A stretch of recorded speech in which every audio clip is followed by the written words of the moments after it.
Alors le thème de ce jour, frères et sœurs, c'est la femme Ève et l'homme Adam ont-ils réellement péché? Ce thème est un thème révélateur du plus grand mystère de notre Dieu.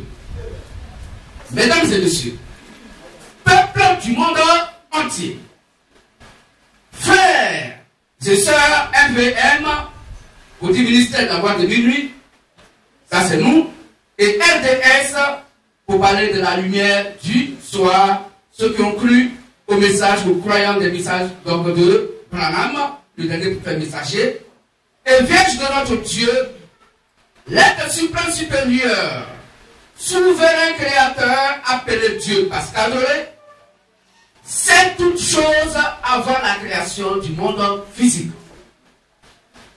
Rien de ce qui se passe maintenant, et de ce qui s'est passé, et de ce qui se passera, ne va le surprendre et l'étonner. D'ailleurs, c'est Dieu qui produit dans l'être humain le vouloir et le faire selon son bon plaisir.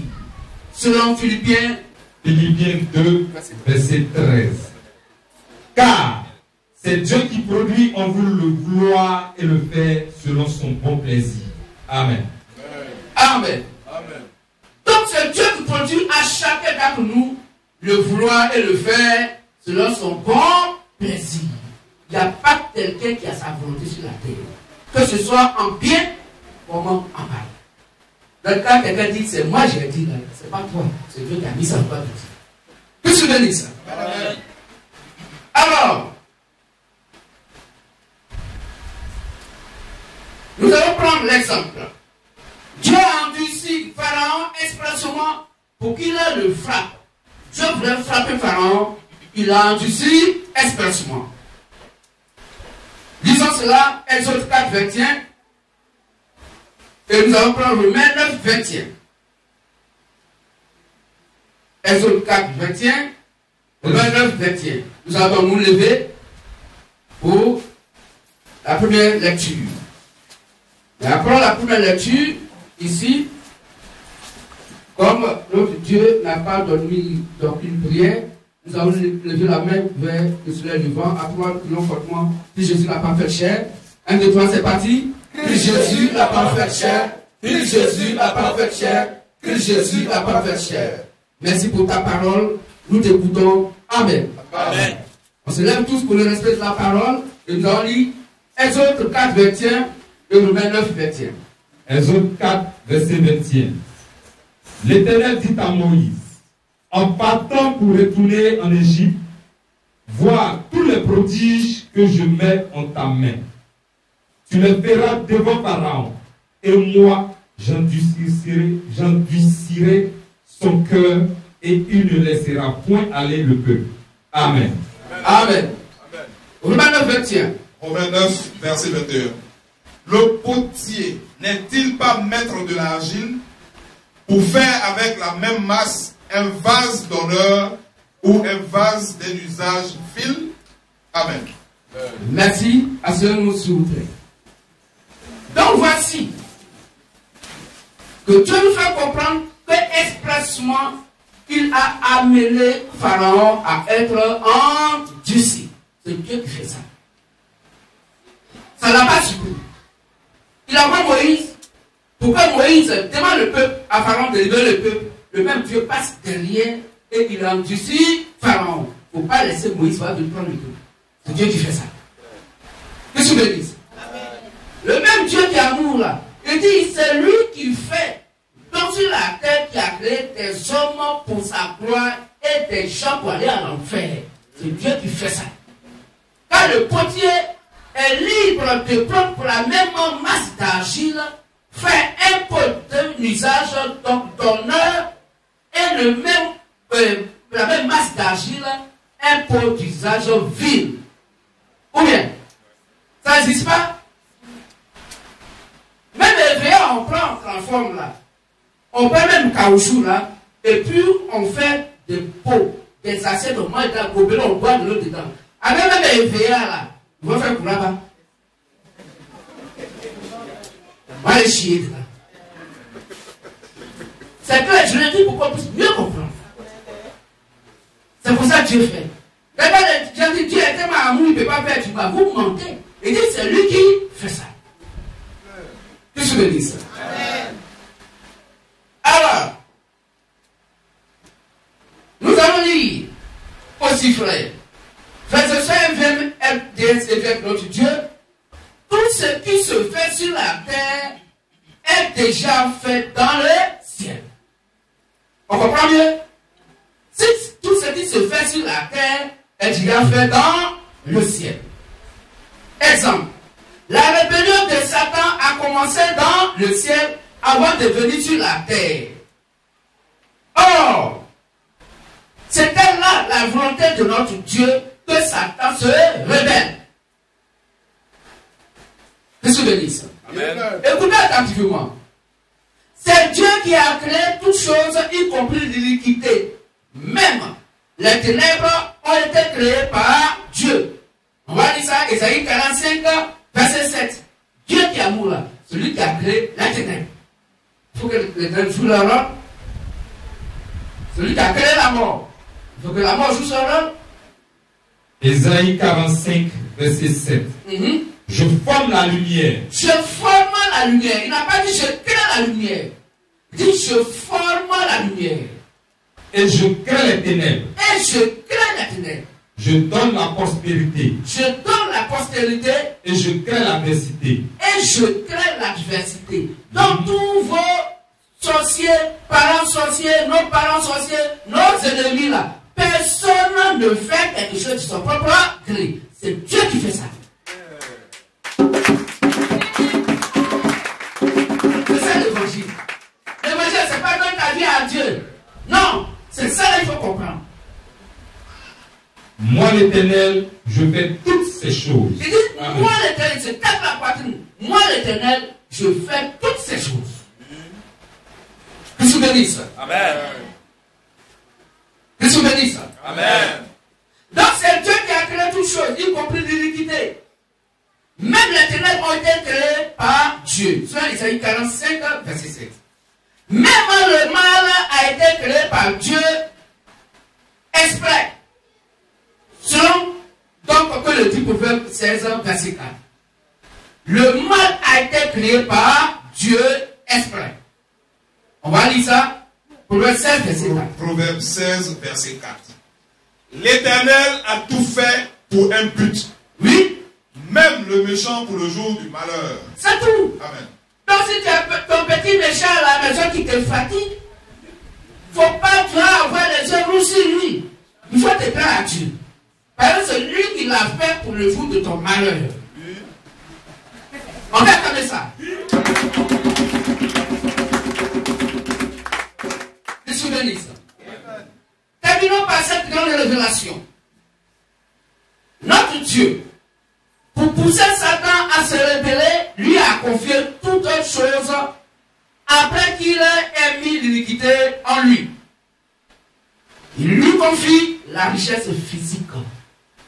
Donc pour que Satan se révèle, Dieu met l'iniquité en lui et Dieu lui donne toute la richesse de la terre. Raison pour laquelle dans Matthieu 4, 8 à 9, Satan pourrait dire à Jésus-Christ que si tu m'adores, je te donne toute la richesse du monde entier, car cela m'appartient, et je donne cela à qui je veux. Adore-moi, je te donne toutes ces richesses. Il a oublié que c'est le Messie qui a donné toutes ces choses-là, c'est lui qui est devant de lui. Satan, il est bête.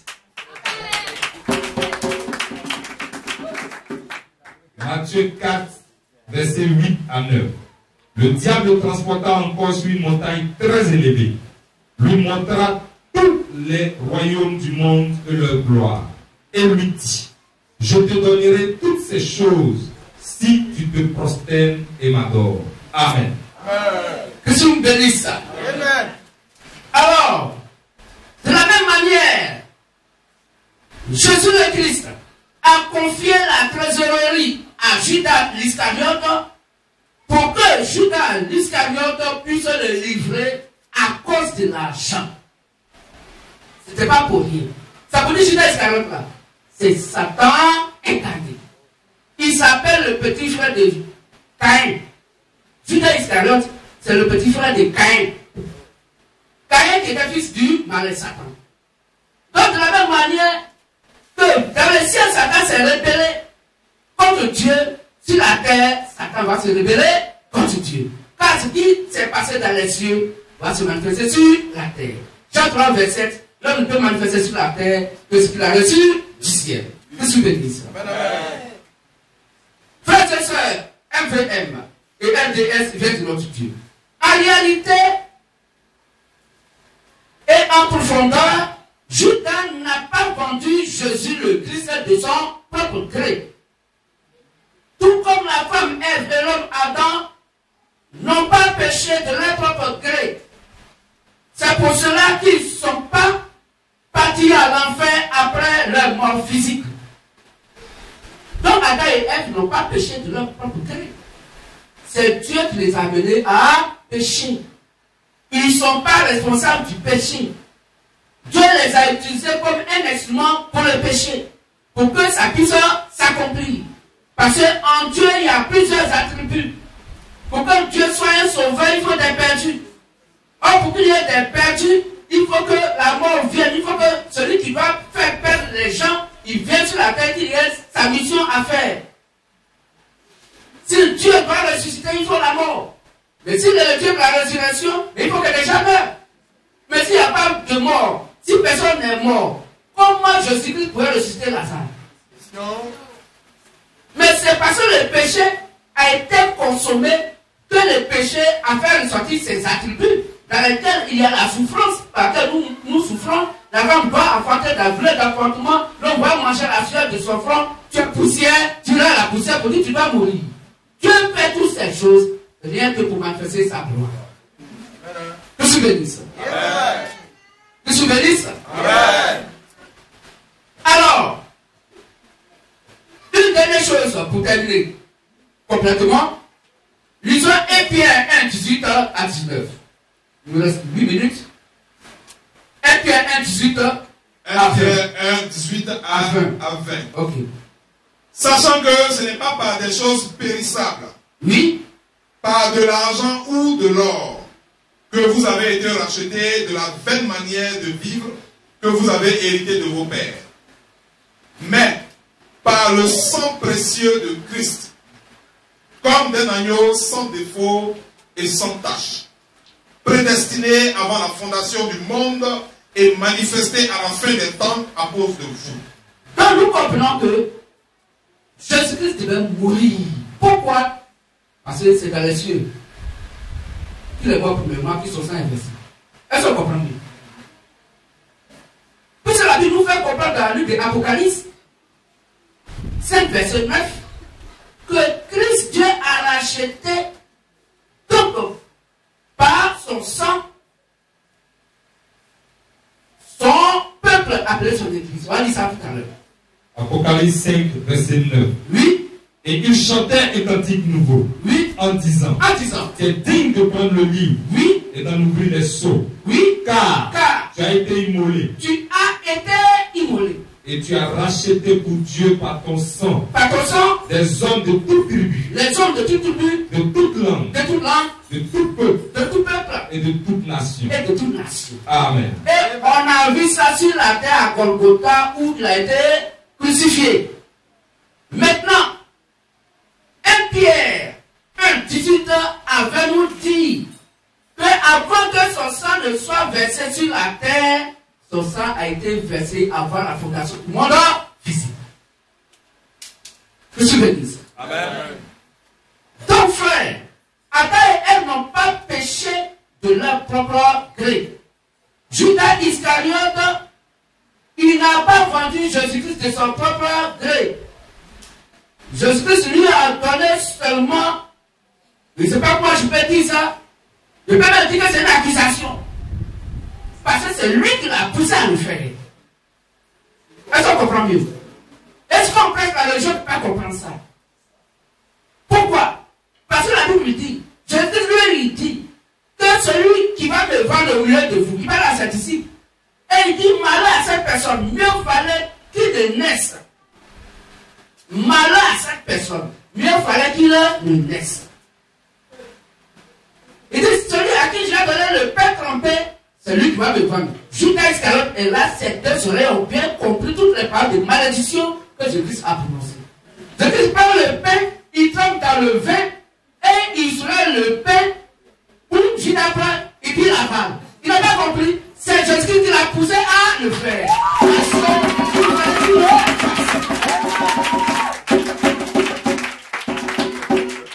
Et la Bible dit, et Satan entra en Judas. Et il va pousser la Judas à accomplir la volonté de Jésus-Christ. Parce que Satan est l'ouvrier zélé de Dieu. Il est le seul ouvrier le plus zélé, le plus fidèle. Quand Dieu dit à son fils chrétien, fais telle chose là, il va gratter la tête d'abord. Mais quand Dieu dit à Satan, va, ça dit, à la fin devant Satan, il est déjà arrivé. Il est fidèle. Que se bénisse ça. Que se bénisse ça. On a encore 4 minutes, frère. Alors, Adam et Ève n'ont pas péché de leur propre gré. C'est Dieu qui est responsable de tout ce qui nous arrive sur la terre, en bien comme en mal. Si quelqu'un veut se plaindre, il n'a qu'à se plaindre à Dieu. Et quand tu te plains à Dieu, il dit plains-toi de tes péchés. Ça va de ta désobéissance, ça fait tes chicotés. Pourtant, c'est lui qui fait tout ça. Pourquoi il le fait? Parce qu'il a déjà écrit dans les cieux qu'il allait te frapper. C'est pourquoi il dit, même le juste, quand l'iniquité vient vers lui et qu'il prend encore l'iniquité, c'est moi, Dieu, je mets un piège devant lui. Parce que j'ai résolu de le frapper. Tu vas monter, tu vas descendre, le piège va te prendre. Parce que Dieu a scellé cela. C'est ainsi dit le Seigneur. Donc, il y a rien à faire. Je suis béni ça. Je suis béni ça.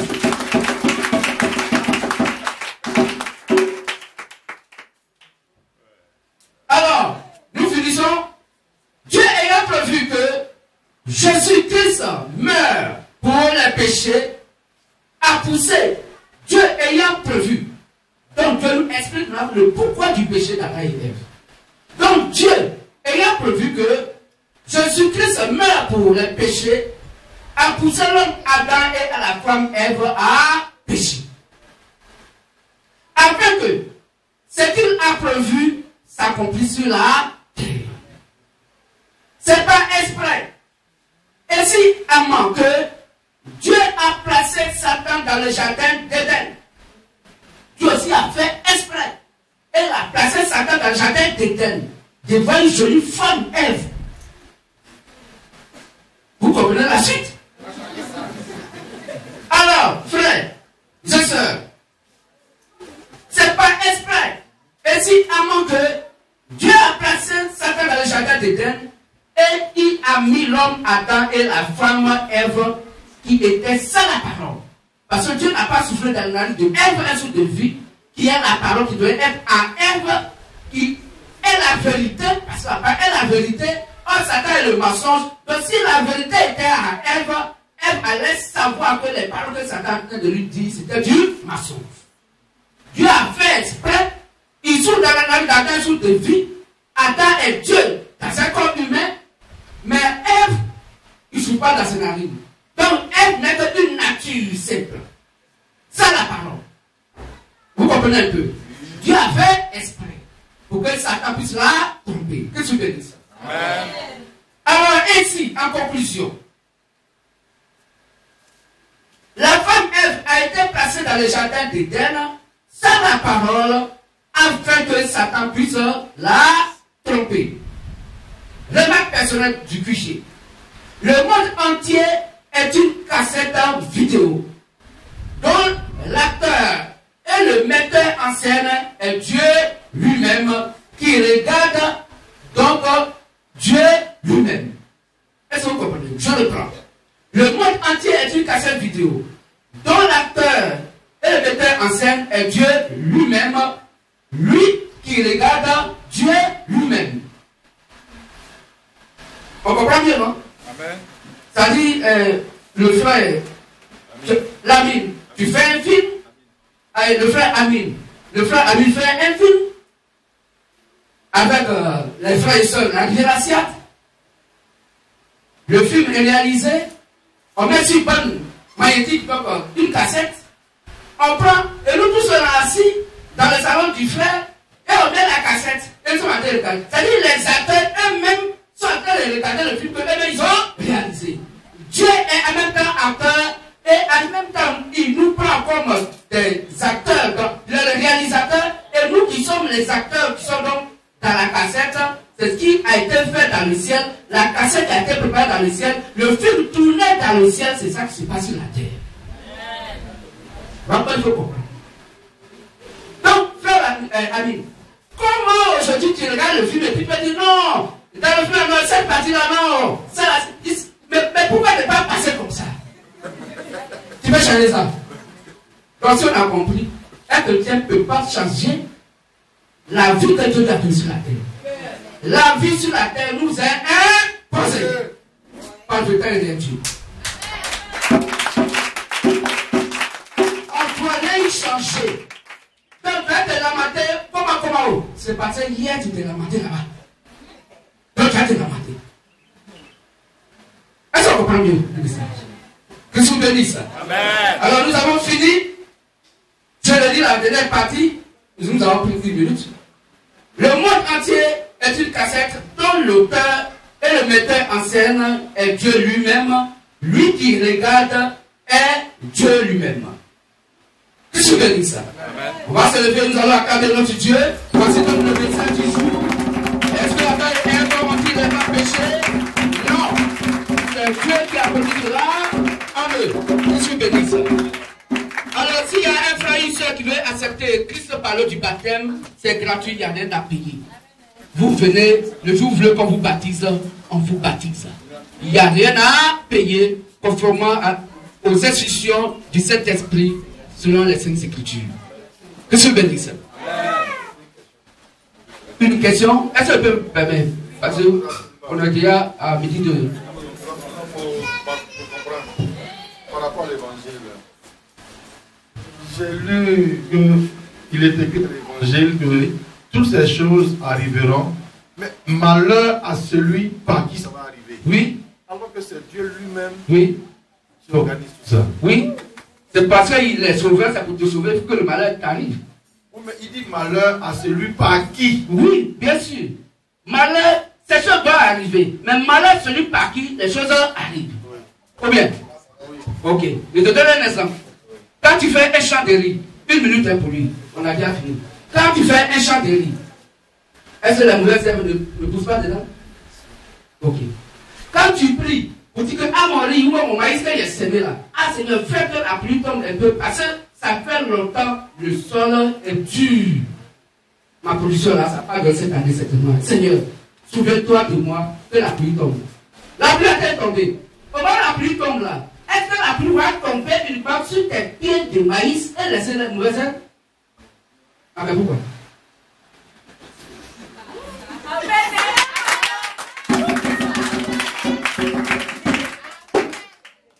Et quand tu vas aller, c'est toi-même qui as prié, et puis les mauvaises herbes, la pluie est venue, les mauvaises herbes ont pris. En tout cas, sois en bonne santé en même temps que le maïs en bonne santé. Tu ne vas pas couper les pieds de maïs, hein. C'est les mauvaises herbes. Tu vas prendre ta lave ou ta machette et tu vas commencer à couper les mauvaises herbes et laisser le maïs dedans.